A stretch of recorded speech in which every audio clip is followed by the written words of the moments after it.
살아계신 하나님 아버지, 우리가 주님의 말씀 앞에 섰습니다. 우리를 사랑하사 진리의 말씀으로 삶의 걸음걸음을 지도하시고 인도하실 뿐만 아니라 이 험한 세상에서 믿음으로 승리케 하시는 그 주님을 찬양하며 다시 한번 말씀에 귀를 기울이기 원합니다. 성령께서 도우시고 주님 말씀을 통해 찾아오시는 주님을 우리가 이 시간 깊이 만날 수 있도록 도와주옵소서. 예수님의 이름으로 기도드립니다. 아멘. 하나님의 말씀을 선포하는 목사로서 정말 기쁘고 감사한 일이 있습니다. 그것은 하나님의 말씀을 듣고 점점 변화되는 성도들을 지켜보는 일입니다. 그들은 점점 인격이 그리스도를 닮아갑니다. 삶이 복음에 합당한 경건한 모습으로 바뀌어갑니다. 헌신과 충성의 자리에 물불을 가리지 않고 과감히 몸을 던집니다. 그래서 이제 주위에서 성도들을 보면서 당신 참 많이 변했다, 아주 신기하게 생각을 합니다. 여러분, 분명 하나님의 말씀은 살아있고 활력이 있습니다. 좌우의 나리선, 어떤 검보다도 예리합니다. 혼과 영과 및 관절과 골수를 찔러 쪼개기까지 합니다. 그래서 제대로 듣기만 하면 반드시 그 속에서 변화가 일어나게 되어 있습니다. 물론 목사가 말씀을 바르게 선포한다는 전제가 필요하겠죠. 만약에 아무리 하나님의 말씀을 들어도 보통 변화가 일어나지 않습니다. 무엇이 문제일까요? 오늘 본문을 보니까 갈릴리 가나 지방에 혼례라고 되어 있는데 혼인잔치가 있습니다. 이때 누가 초청을 받습니까? 예수님과 그 제자들이 초청을 받아요. 여러분, 유대인들에게는요, 혼인 예식이 인생에서 가장 복된 일입니다. 혼인 잔치는 전통적으로 수요일에, 우리는 뭐 토요일, 주일날 하잖아요. 근데 수요일에 시작되고 일주일 동안 계속됩니다. 혼인 예식은 잔치가 시작되는 첫날 저녁 늦게 거행됩니다. 혼인 예식이 끝나면 신랑 신부는 이제 횃불을 들고 신혼집으로 가요. 신랑 신부의 친구들은 뭐랍니까? 신혼부부를 위해서 사랑의 세레나데를 막 불러주고 춤을 추고 축식을 담그고 하여튼 그래요. 아주 엎자지껄합니다. 신랑 신부는 요즘처럼 혼인 예식이 끝나기가 무섭게 신혼여행을 가지 않습니다. 그 대신 일주일 동안 집에서 같이 생활을 합니다. 그 기간 동안 그들은 머리에 아름다운 화관을 쓰고요. 또 아주 화려한 럭셔리한 보석이 막 달려있는 화려한 옷을 입고 마치 왕이나 왕후처럼 그런 존귀한 대접을 받습니다.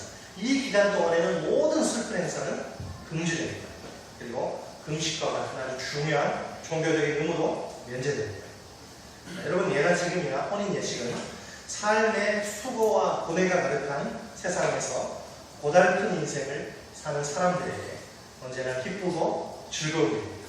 신랑 신부는 결혼을 세우고 손님들은 마음껏 먹고 마시고 춤출 수 있어서 기쁩니다.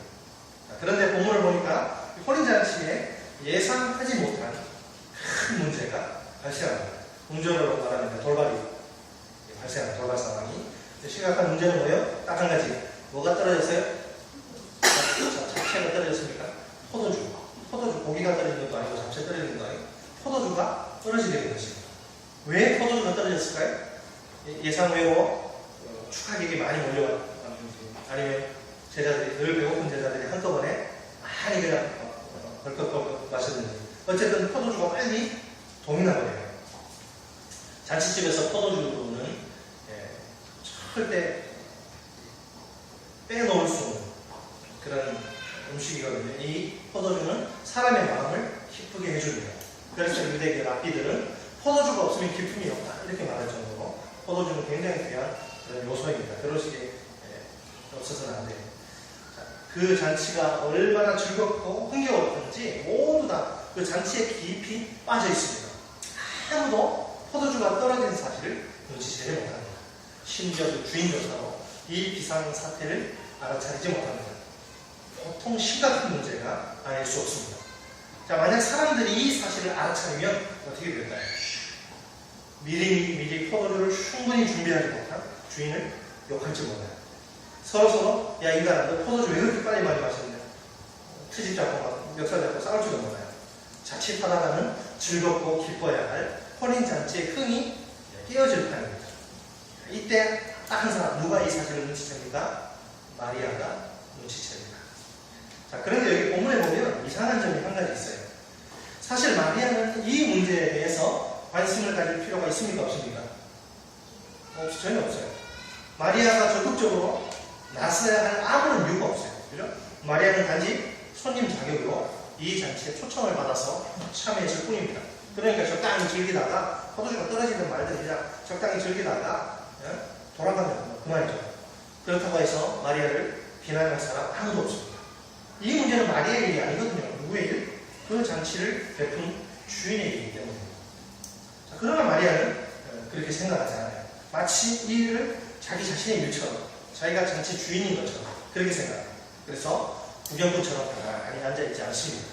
이 문제를 해결하기 위해서 적극적으로 행동합니다. 자, 이것 말고도 이상한 점이 또 한 가지 있습니다. 자, 포도주가 떨어진 이 사실을 지금 누구에게 알려야 합니까? 주인에게 알려야 정상이죠. 그러나 마리아는 그렇게 하지 않아요. 마리아가 누구를 찾아갑니까? 이 잔치하고는 직접적으로 아무 상관없는 나사렛 예수에게 이 사실을 알립니다. 도움을 요청해요. 자, 그런 후에 마리아는 또 뭘 하냐면 그냥 가만히 있지 않아요. 아주 오지랖이 넓어요. 예수님이 일하실 수 있는 환경을 이렇게 만들어요. 어떤 일을 하느냐면 하인들에게 너희들이 예수의 말에 절대적으로 순종해야 한다 이렇게 준비시킵니다.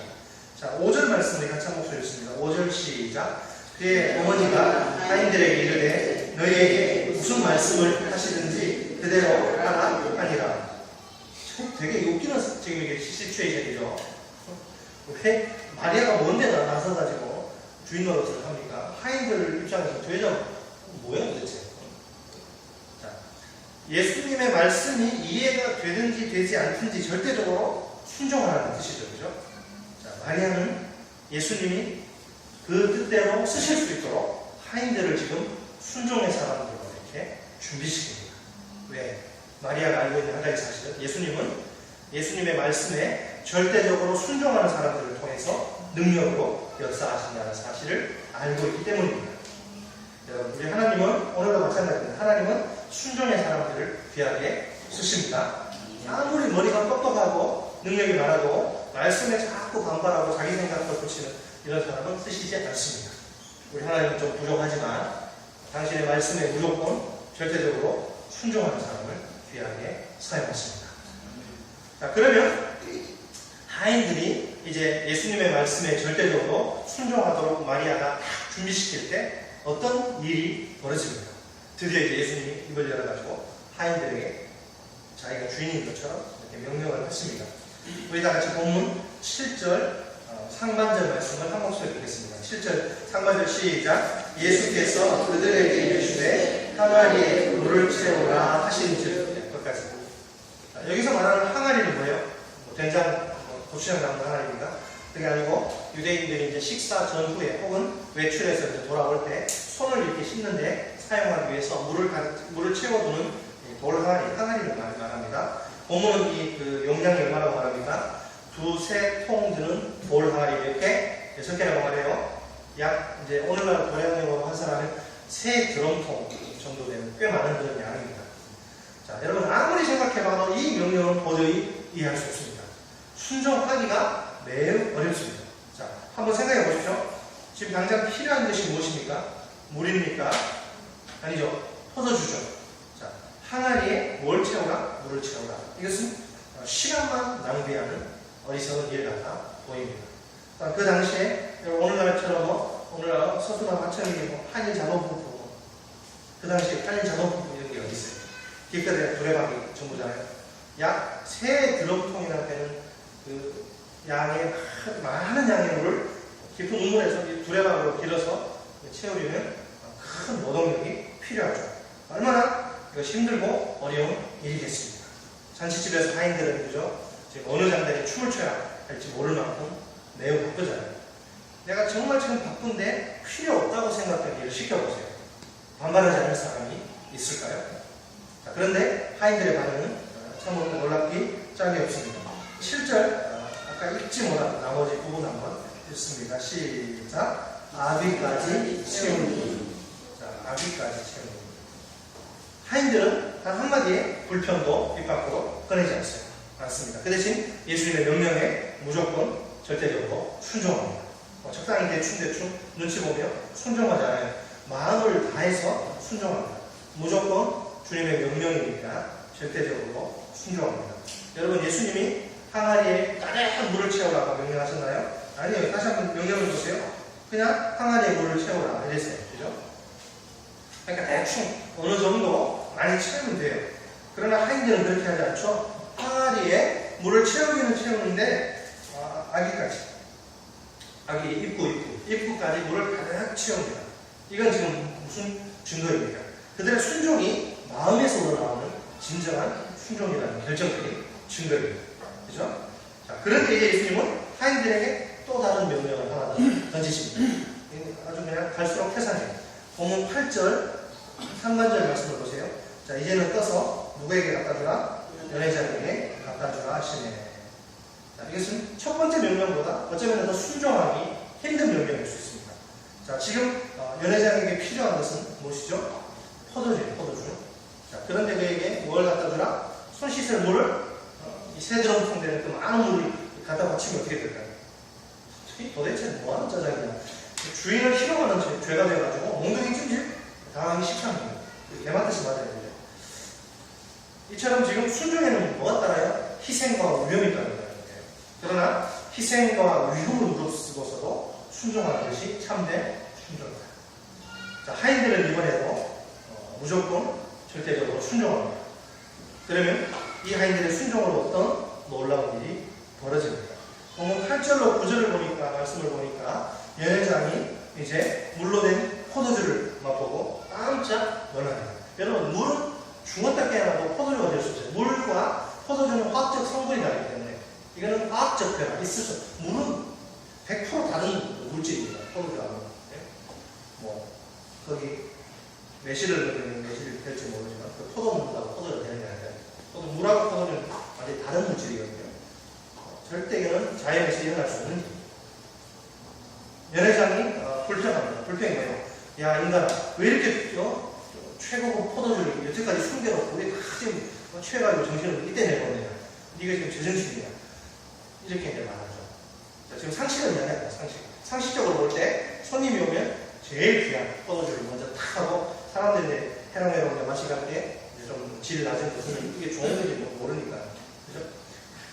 자, 지금 이게 뭐 어떤 기적이 벌어져요? 물이 그냥 포도주가 아니라 연회장이 태어나서 지금까지 수많은 잔치를 다니고 한 번도 먹어보지 못한 최고급 포도주로 변한 기적이 일어난 것입니다.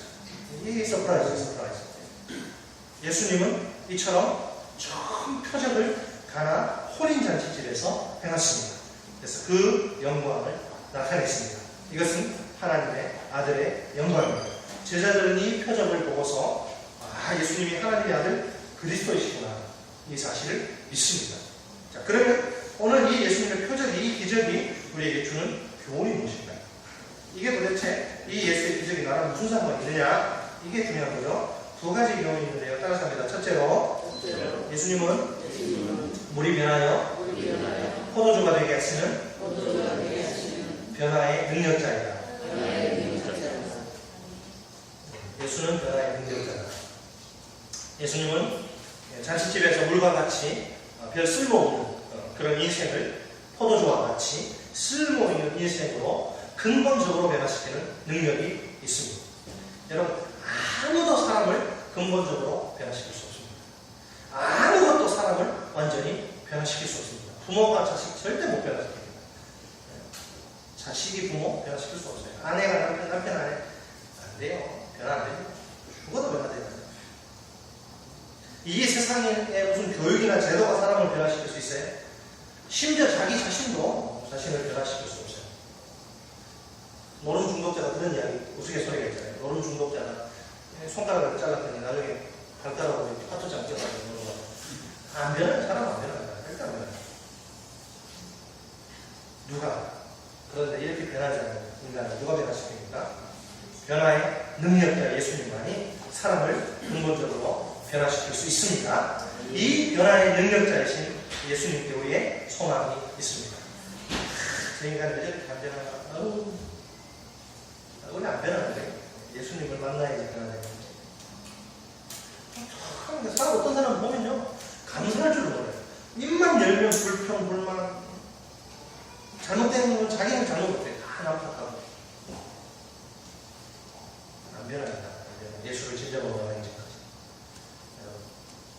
우리 주님이 변화시키지 못할 정도로 소망 없는 사람은 이 세상에 아무도 없습니다. 예수님의 손에 붙들리기만 하면 놀라운 변화가 일어납니다. 자, 성경을 보세요. 제 말이 아니라 성경에 이 살아있는 증거들이 많잖아요. 예수님 때문에 완전히 삶 전체가 변화되는 그런 사람들이 얼마나 많이 있습니까? 참으로 무식하기 짝이었던 예수님의 제자들을 위대한 신앙인이요 순교자로 변화시키신 예수님이 아닙니다. 오직 그냥 돈도 뭐니 해도 머니가 최고야. 돈과 집비 모르던 그 세리 삭개오가, 집비 몰라요.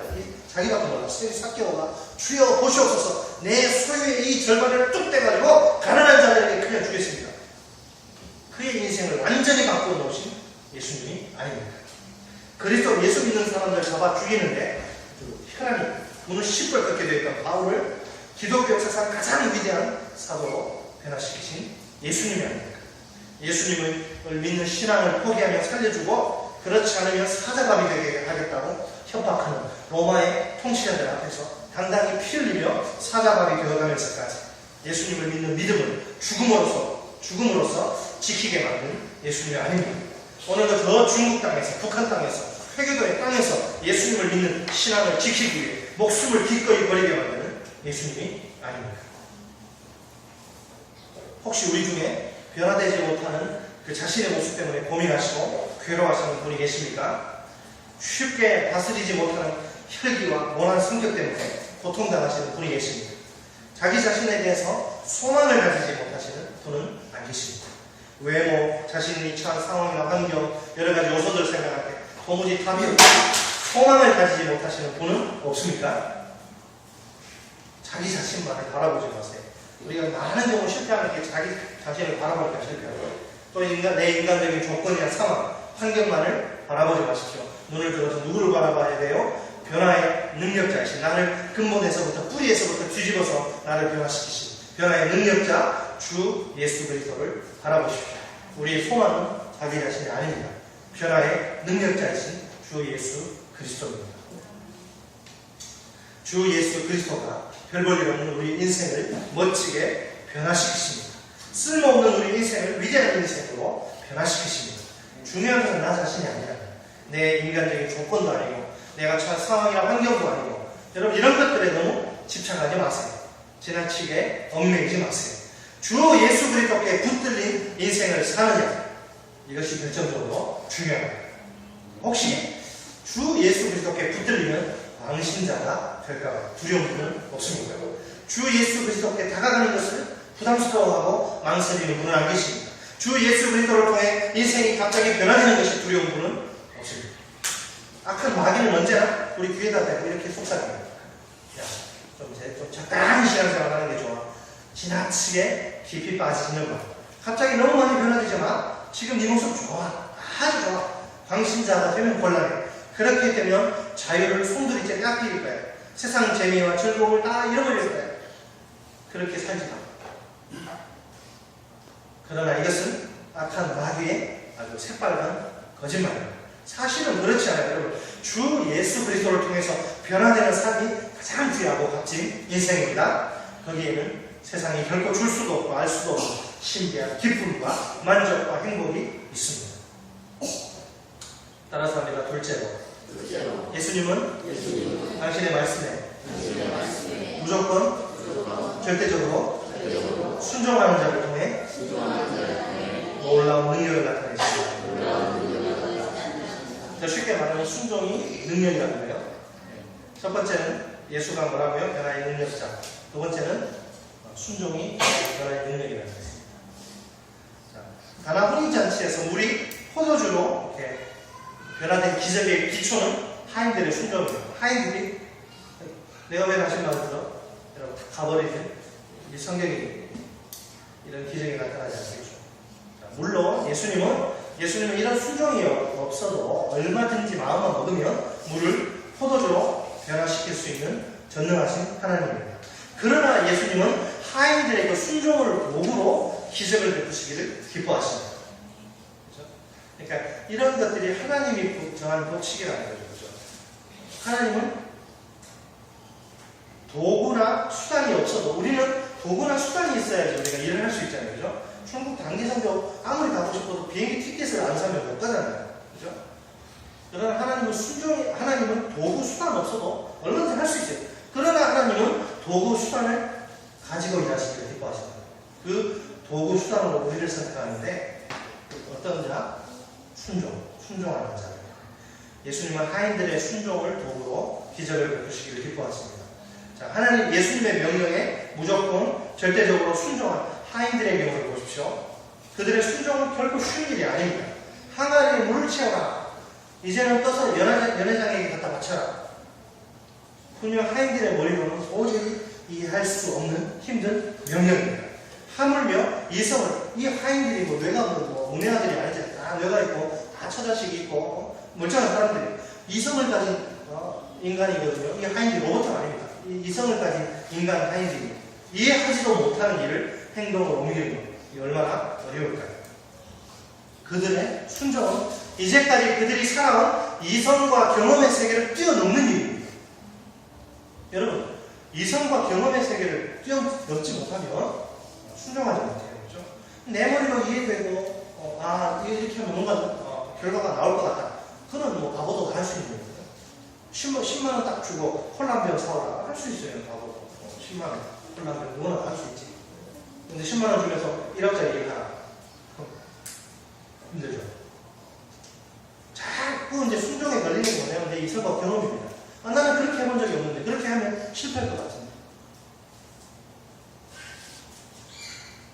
여러분, 어쨌든 하인들은 예수님의 명령에 무조건 절대적으로 순종합니다. 예수님은 이들의 순종을 크게 기뻐하십니다. 축복하십니다. 그래서 물을 포도주로 변화시키는 기적을 베푸십니다. 여러분, 자기 머리로 이것저것 재어보고 계산기 두드리고 이거 순종할 수 있을까 없을까 이렇게 살펴보는 약삭하는 사람들이 있습니다. 자, 이런 사람들은 이 말씀에 순종하는 것이 돈이 되는가, 내게 이익이 되는가, 아니면 해가 되는가 이걸 늘 계산하죠. 그래서 이게 뭔가 메리트가 있다, 순종할 만하다 그러면 하고, 그렇지 않으면 순종하지 않죠. 자, 이런 사람들의 순종의 기준은 무엇입니까? 현실적인 유익, 이해타산이죠. 만약 하나님의 말씀대로 순종하는 것이 자기에게 조금이라도 손해를 끼칠 것 같으면 절대로 순종하지 않아요. 하나님의 말씀 과감히 내팽개칩니다. 결국 이런 사람들은 하나님의 놀라운 능력을 결코 경험할 수 없어요. 자기 자신의 지극히 좁은 경험의 세계 속에만 갇혀서 살 수밖에 없습니다. 그래서 자기 눈에 보이고 귀에 들리고 손으로 잡을 수 있는 것들만 생각합니다. 눈에 보이지 않는 영적인 세계의 놀라운 비밀들을 도저히 이해할 수 없습니다. 영적인 소경이요 규모거린 셈입니다. 오직 하나님의 말씀이라면 어떤 어려움이 있어도 목숨 걸고 순종하는 사람만이 예수님의 놀라운 능력을 체험할 수 있습니다. 예수님은 오늘 이런 순종의 사람을 찾으십니다. 그를 통해 당신의 놀라운 능력을 나타내십니다. 자, 오늘 우리 삶의 모습은 어떻습니까? 예수님의 놀라운 능력을 날마다 경험하며 살고 있습니다. 나의 인격과 삶이 예수님의 능력으로 아름답게 변화되고 있습니다. 자, 그리스도인들 중에서 예수님의 능력을 맛보지 못하는 그런 사람들을 바라보는 것보다 안타까운 일은 없습니다. 분명 열심히 교회를 다니는 것 같아요. 직분도 받아서 봉사하고 나름대로 신앙생활 하는 것 같습니다. 그런데 그들은 이상하게도 인격이 거의 변하지 않아요. 10년 전에 막 승질내고 화부리고 10년 후에 만나면 똑같아요. 세월이 흘러도 변화되지 않아요. 제가 보고 그 사람 보고 당신 기적이다. 어떻게 그러고 교회를 다니냐. 예수님 믿기 전과 비교해서 인격이나 생활이 변화되는 게 없어요. 언제나 그 모습들은. 이유가 무엇입니까? 이유가 뭐예요? 왜 그들의 인격에 변화가 나타나지 않습니까? 왜 그들의 생활이 여전히 그대로 그 모습 그대로예요. 예수님의 능력이 부족해서 그 이유는 단 한 가지. 그들이 하나님의 말씀을 듣기는 듣고 보기는 보고 성경 보고 죽으라고 하지만 순종하지 않기 때문이죠. 여러분, 하나님의 말씀과는 아무런 상관없는 생활을 하기 때문입니다.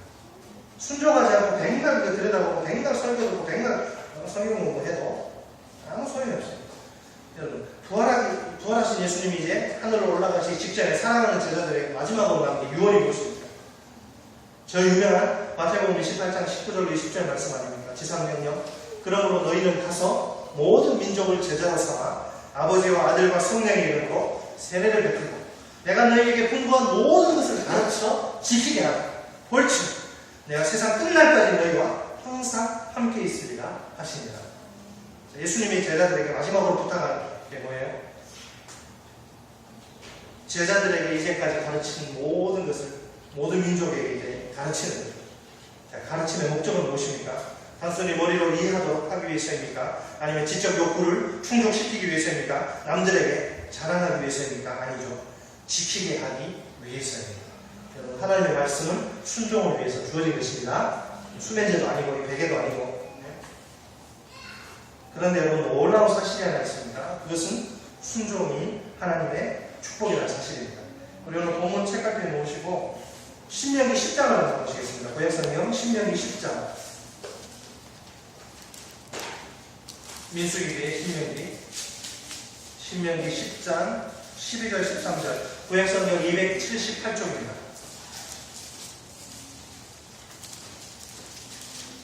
구약성경 278쪽 신명기 10장 12절 13절 말씀은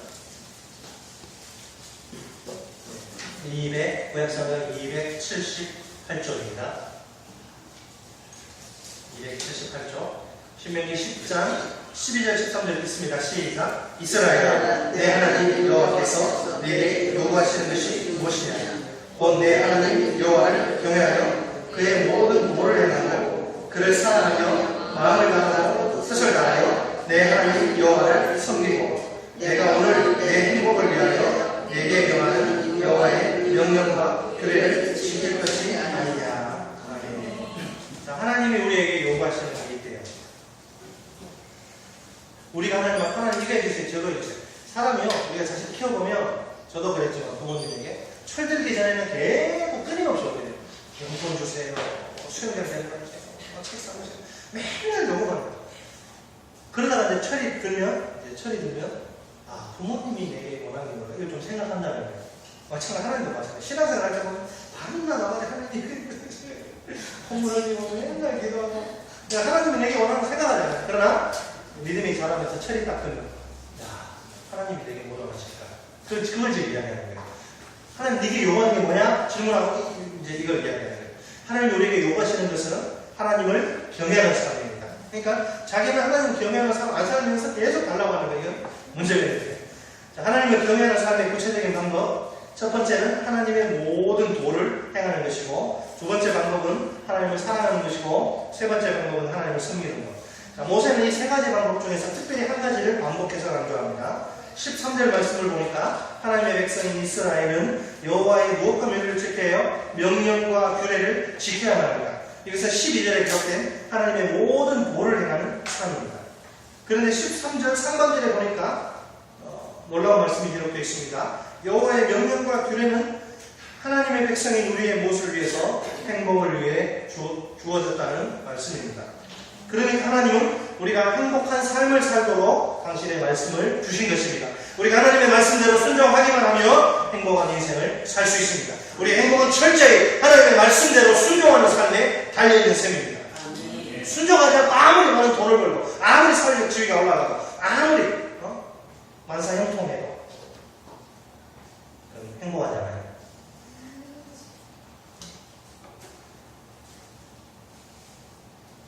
여러분, 이게 우리 따로 국밥이 문제, 따로 국밥이 말씀 따로 삶 따로 놀면 안 되는데 하나님의 말씀대로 순종해야지 하나님의 말씀을 듣는 것이 우리에게 유익이 되죠, 그죠? 여러분, 하나님의 말씀을 듣고 읽고 배우는 것보다 더 중요한 것은 말씀 하나를 알더라도 그 말씀대로 순종하는 것입니다. 순종이 하나님의 말씀을 듣고 읽고 배우는 진정한 목적입니다. 하나님의 말씀대로 순종할 때 진정으로 행복한 인생을 살 수 있습니다. 말씀을 맺겠습니다. 사랑하는 성도 여러분, 혹시 예수 그리스도를 믿은 지 좀 되었는데 내 인격과 삶이 변화되지 않아서 괴로워하고 계십니까? 변화의 능력자이신 하나님의 아들 예수 그리스도를 믿음의 눈으로 알아보십시오.